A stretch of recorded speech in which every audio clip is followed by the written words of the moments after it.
በህይወታችን ላይ የማንለወጥበት ምክንያት ግሮዝ ቀጥ ያለ መንገድ አይደለም። ላይክ የሆነ ነገር ካደረግን በኋላ ወይም ካደግን በኋላ ኮምፎርት ዞን ላይ እንደርሳለን።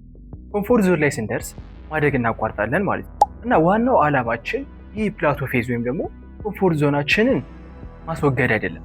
ምክንያቱም እንደ ማንኛውም ሰዎች ካደግን በኋላ ከተለወጥን በኋላ ኮምፎርት ዞን ውስጥ እንደርሳለን።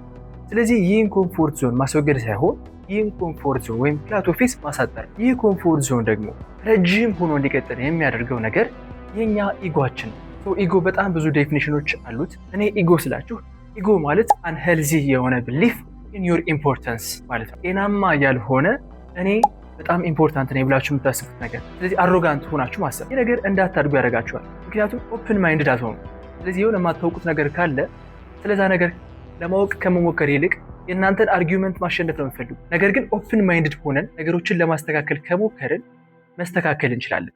ግሮዛችንን ድጋሚ ከዛ ፕላቶ ፌዝ ከፍ ማድረግ እንችላለን። ይህ ቪዲዮ ጠቃሚ ሆኖ ካገኛችሁት ፎሎ ብታደርጉ ፒስ ነው።